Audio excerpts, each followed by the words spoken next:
Welcome to Racehorse Preview for February the 9th. It is a Sunday racing. A lot of persons are terrified of Sunday racing because we have seen a lot of strange things happening on a Sunday. 10 races on the card. Post time should be 11:50. Let's see what time they actually get running.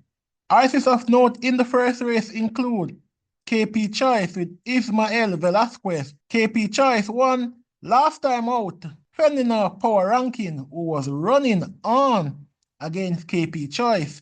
Power Ranking is in this race. Now, in that race, Power Ranking was some way behind KP Choice. With 2 furlongs to go, it was 5 lengths behind. KP Choice at that time was third, 1.25. So within 2 furlongs, Power Ranking made up a distance of ground of 3.5 lengths. Will KP Choice be able to hold off Power Ranking come tomorrow afternoon again? That is left to be seen. Burlap is the next horse of interest in this race. Burlap, very fast racehorse, drops down in class after being in overnight for quite a while. Did 2 races at the $1 million claiming level in December. Did not do much.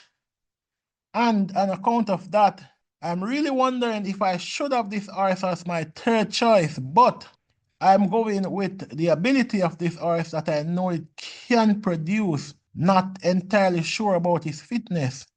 Yellowstone, Tajay Suko, another horse of note, has been dismal in his last set of runs, but is fast enough, can take on these. Not sure if it is fit enough to take on these. So, of the 4, I'm taking KP Choice ahead of Power Ranking. I believe that KP Choice can hold off Power Ranking once again, even though punters make a note. Power Ranking is lighter than the last time it ran. KP Choice is also lighter, but there is a bigger difference between KP Choice and Power Ranking. KP Choice will go 1 kilo lighter. Power Ranking will go 3 kilo lighter. So the weight difference might make a difference. Before I go to the second event, my outsider in this race is Sugar Daddy. Now, amazingly, when I had this horse as my outsider originally on the past performance on Caymanas Park website, I didn't expect to pick up the book and see Michael Caine as in this one as his first pick and writing it down at 5-2. I don't know if this one will get 5-2, but it was my outsider of the day when I wrote down my picks. Race number 2. 4 horses of note. This is a main race for 3-year-olds going 5 straight.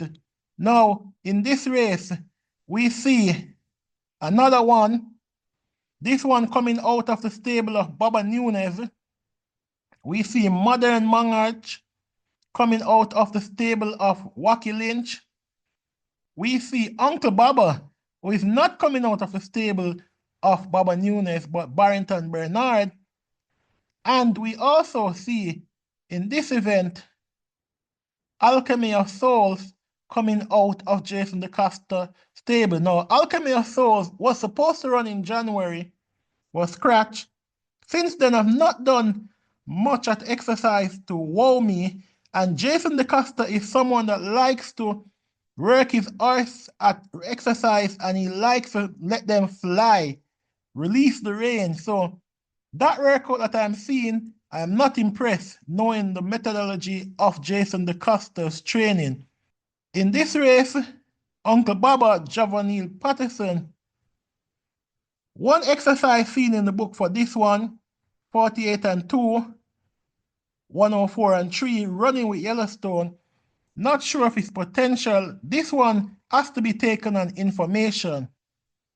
So the race is between another one based on the exercise report, another one with Shane Ellis, 48-4, 48 flat at exercise coming down the 4 straight, 101 flat on the 25th of January. Based on what I'm seeing, this run is good enough to beat this field, so I'm taking another one to win this one. Ahead of Modern Monarch with Ismael Velasquez, although Velasquez could take a quick double, first race and second race double. Modern Monarch, last time out, this one went down the fourth straight, was 21 and a third length behind. But the reason why I'm picking Modern Monarch as my second choice is because this one is the experienced runner in this field up against a bunch of fresh foot horses with the exception of Prince Ogilvy. So make a note of that. Papi also, I've been hearing some whispers about this one. Also from the Baba Nunes stable. Looks to be a good one in the making, but I don't have this one in my top 4, even though it could easily win this race as well. Wide open race for 3-year-olds horses, main horses. In main races, there is no such thing as a free horse, so be careful with this one. My outsider in this race is Modern Monarch for reasons that I mentioned earlier. Even though it was lame at the gate last time out, January the 11th, on New Year's Day it ran, and it did run down the track. I believe that it will get experience from that run. Blinkers now on, figure 8 is on, and Lasix is being administered for the first time. Race number 3. This is a 4-year-olds and up, non-winners of 2 race imported maiden event.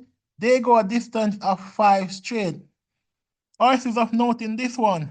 First Grandson.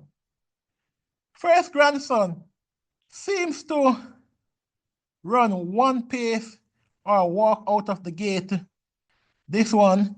But last time at the 5 straight distance, it was beaten into second 1 3/4. This one walked out of the gate and came running past a lot of tired horses. Now, this one can win tomorrow, so don't leave this one off anything that you do. Chinita Estrelita, also a good racehorse, not as fast as some of the principals in this race, but this is one that you have to keep and trust as well.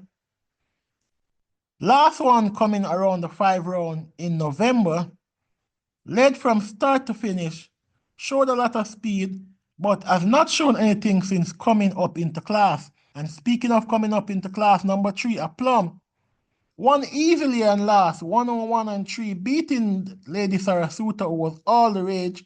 We have seen Miss Cooper's Land coming back to win since that race. A Plum looked vastly improved.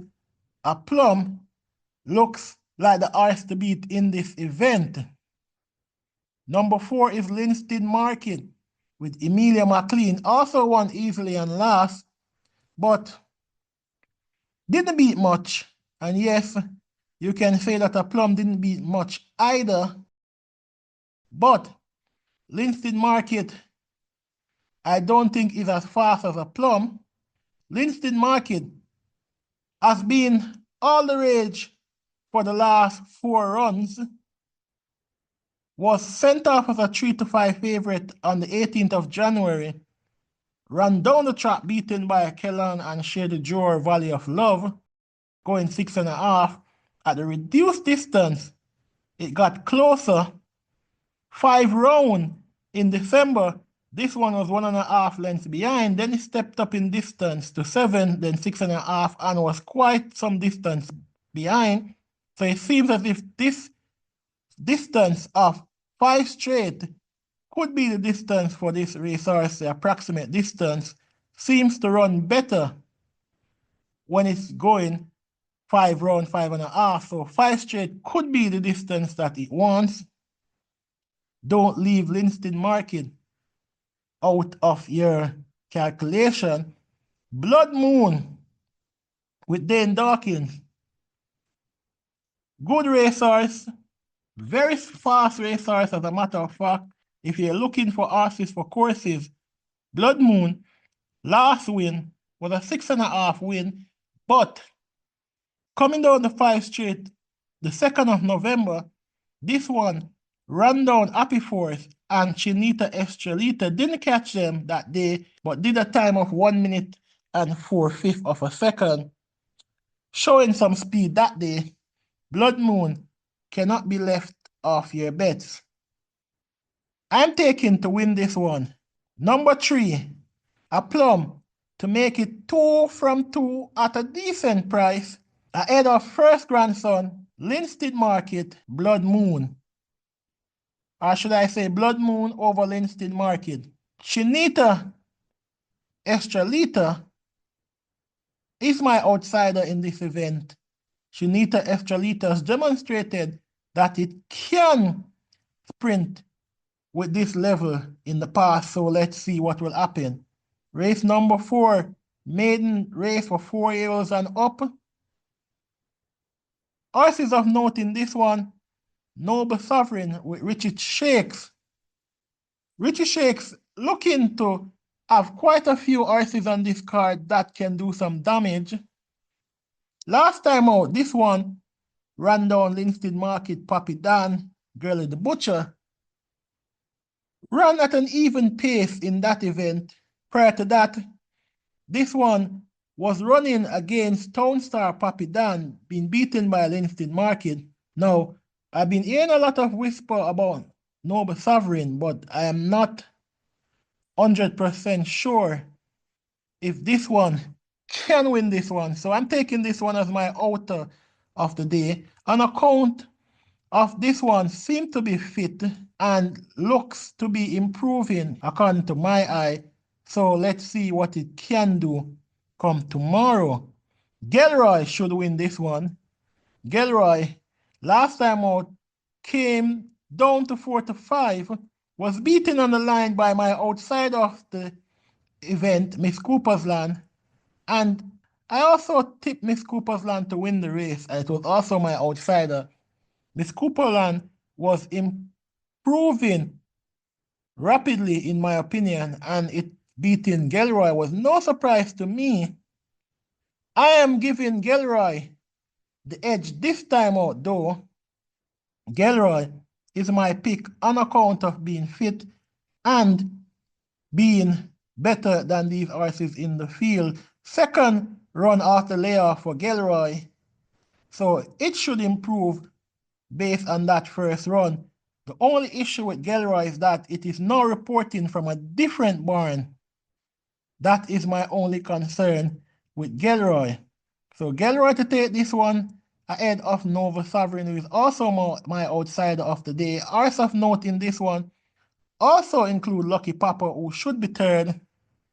And for fourth is Ruby Light. Race number 5, we see the return of Zion Princess. And I say return, Zion Princess ran last week, was all the rage, came down to 9-1, was heavily whispered around the track as a horse that is coming to run.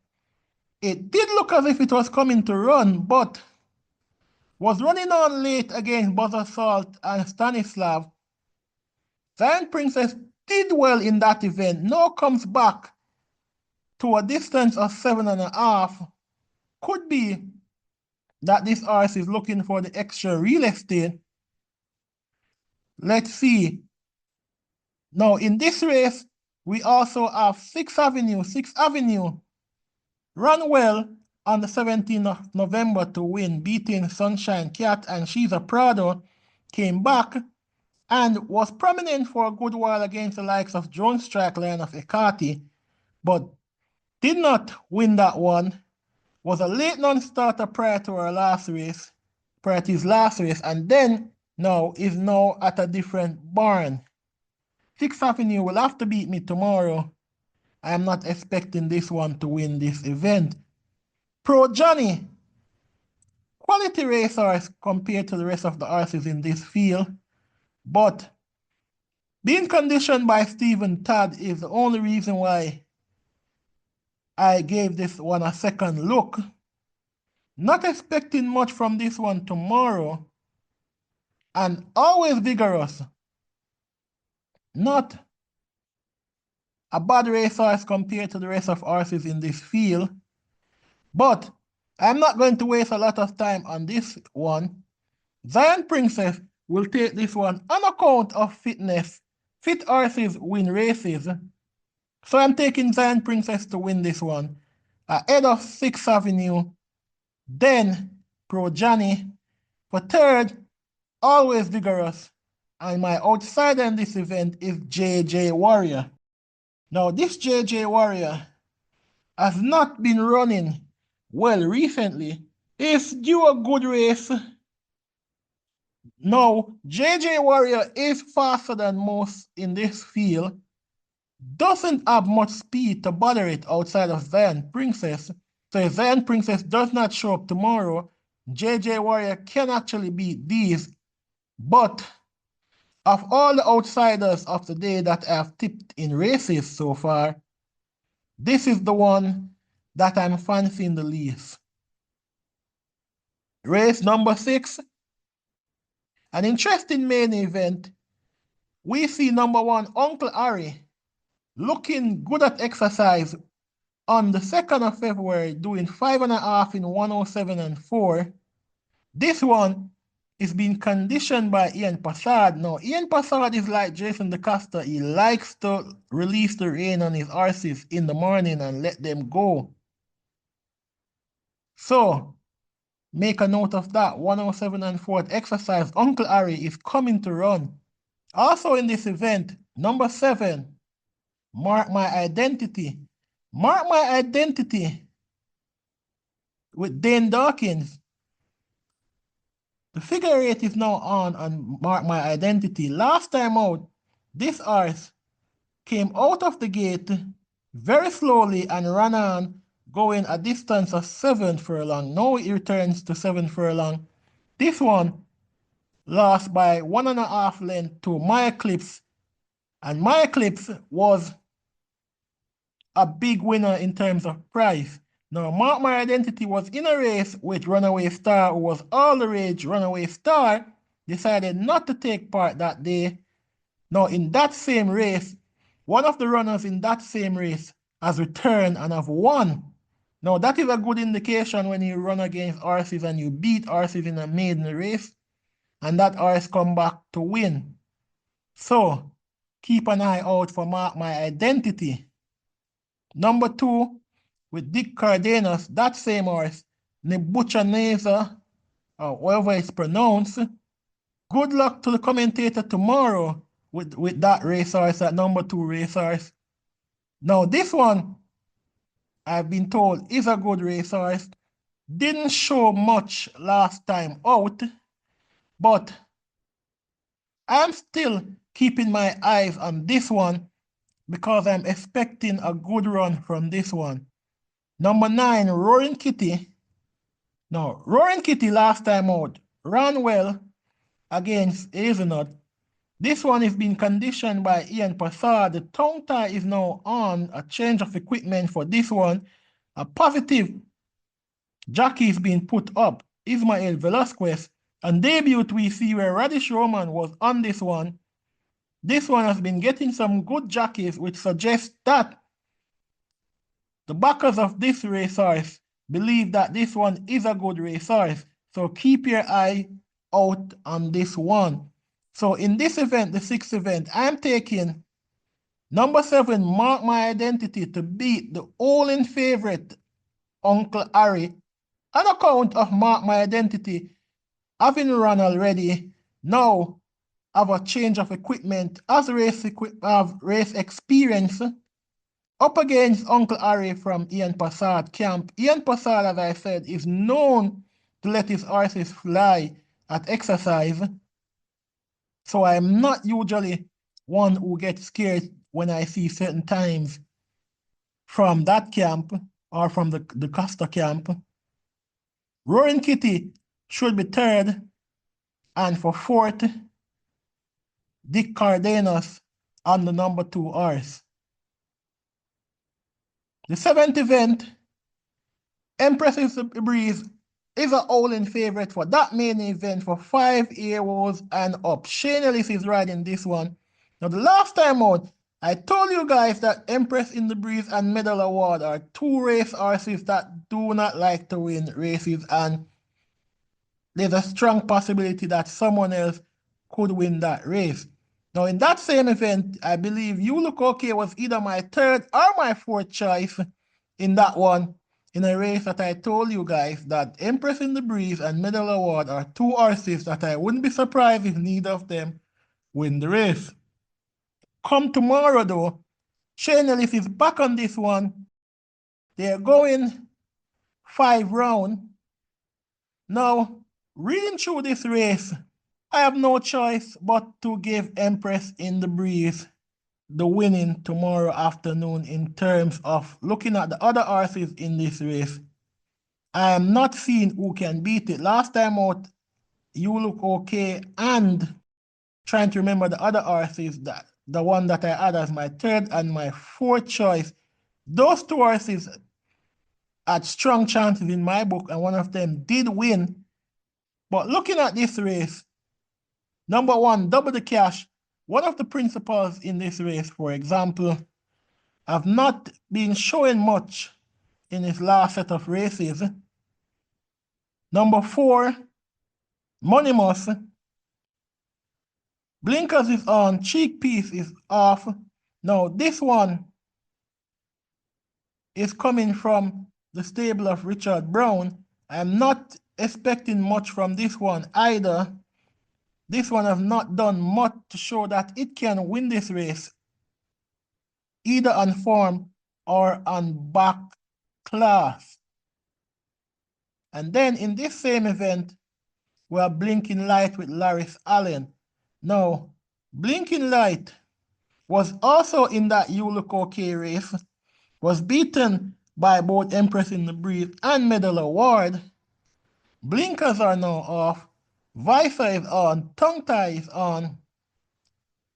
Let's see what this one can do. So Empress in the Breeze should take this race. Doesn't like to win races, but doesn't have much in this event. So reluctantly, I am taking Empress in the Breeze to beat Monimus ahead of Blinking Light and Double the Cash. If you're scared of Empress in the Breeze like I am, then those 4 horses are the 4 horses that you should take in this race.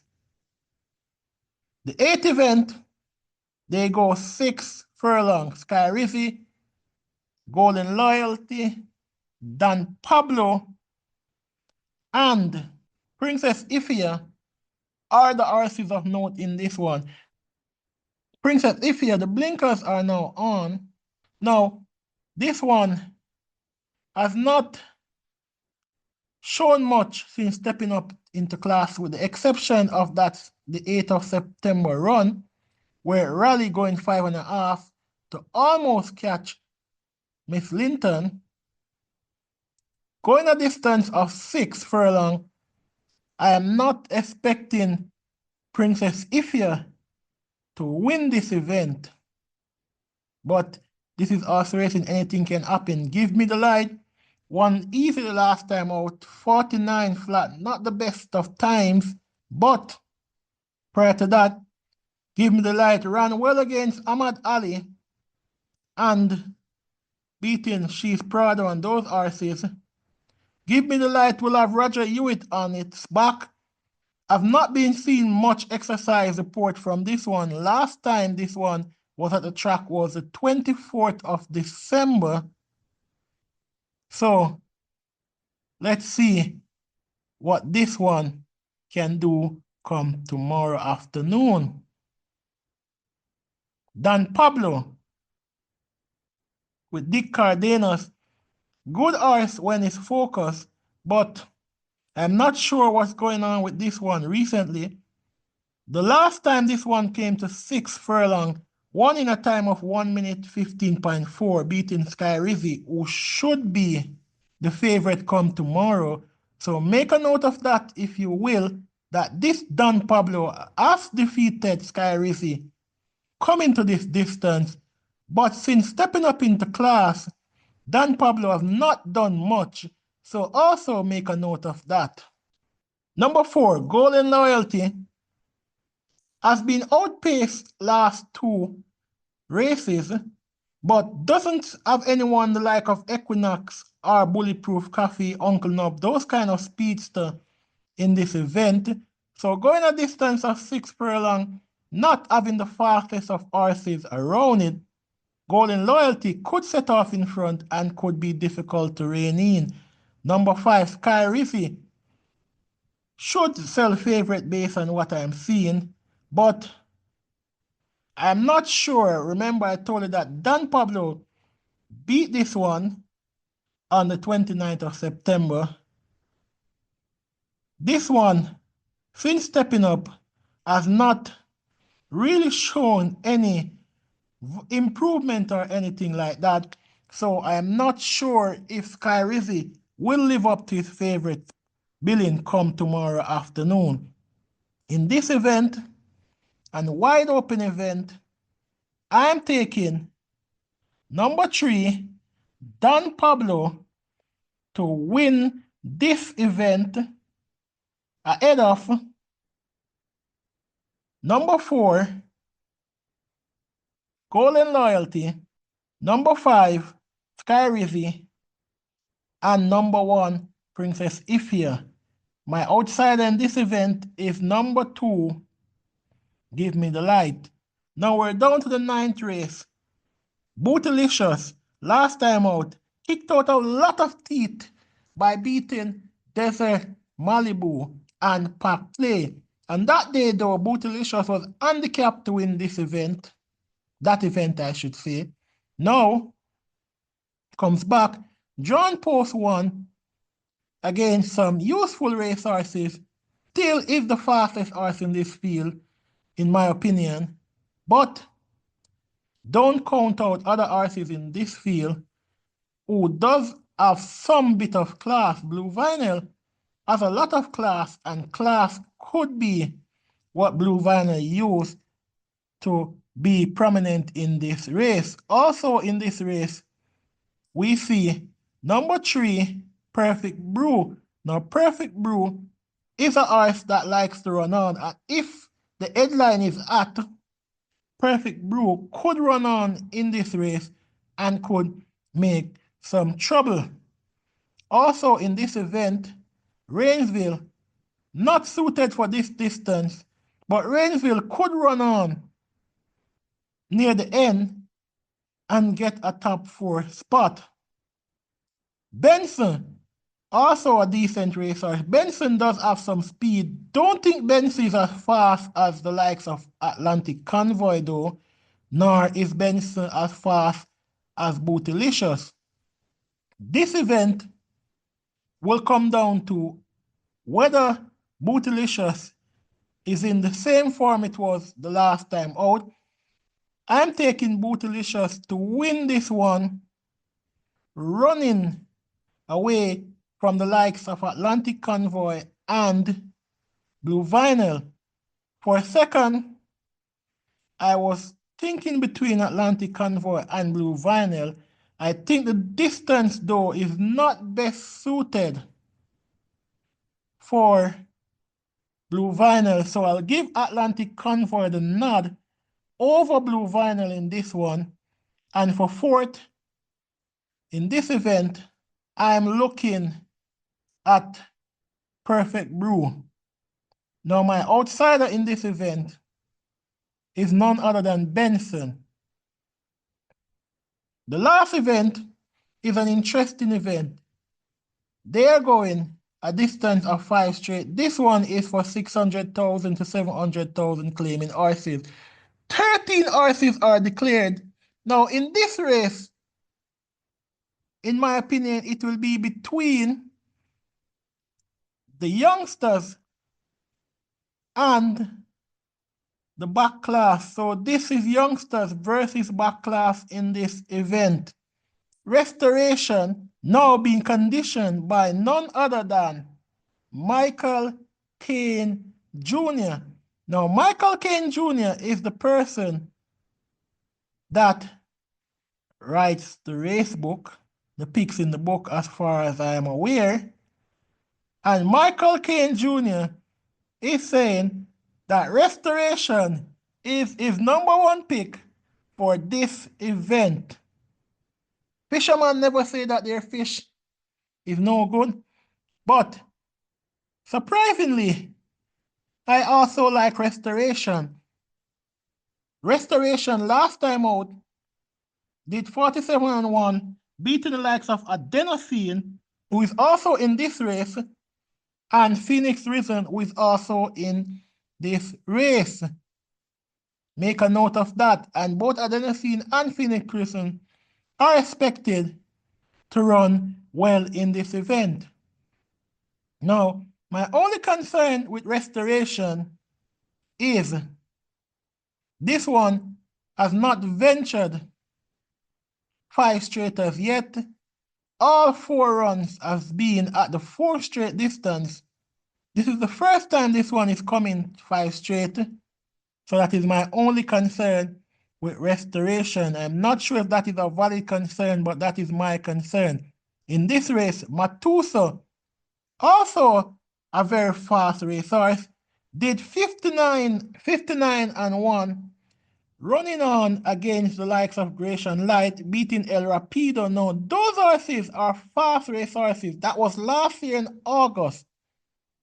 Came back 5 straight, last 2 runs, and did not do that much, but run against some fast horses to include the likes of Unbelievable Force, Prince Aman, Midnight Flight, Justin Big Time, we saw winning last week as one of my outsiders, and Teflon Dan. Now, Matuso is drawn where it can go over to the stand side in the middle of the pack. It is and can go over the stand side, capable of winning, in my opinion. Let's see what Matuso will come up with tomorrow. In this same event, we see Phoenix Risen now being conditioned by Stephen Todd. Won last time out in a time of 1 minute flat. Phoenix Risen, very fast ass. Paul Francis was on it that day, was being conditioned by Ryan Darby, now at Stephen Todd. Stephen Todd is a good trainer when it comes to claiming horses, so expect a good run from Phoenix Risen. Number 4, Adenosine is my outsider in this one in terms of horses that people are not paying attention to. Adenosine with Richie Shake. Adenosine has been showing that it's getting faster and faster. Now, Adenosine coming down the straight has either been first or second, and yes, I know it's not running against the fastest of racehorses, but Adenosine did beat Phoenix Risen. Special gifts. Those are some good racehorses in terms of speed. Adenosine is fast, and Adenosine could hold on for a top 4 finish. In this event, I'm taking the 4-year-old, the young horse Matusa, to beat Restoration, the other 4-year-old, for 3rd, Phoenix Risen for 4th, Adenosine for 5th, my outsider in the party, Sabina. That is the one I'm taking. For years to come, there might be a quiz, a Caymanas Park quiz, and they'll say, name one of the 2 horses that denied Tevin Foster from tying the Jockey Championship. Sabina will be one of those 2 horses. Sabina last time out won in a time of 101-3, beating Stanislav and from Sheer to Ben. Sabina is my outsider in this party. This horse is fast, and once it is ready to run, it will run. Now, that has been my preview for Sunday, February the 9th, 2025. Peace out for now.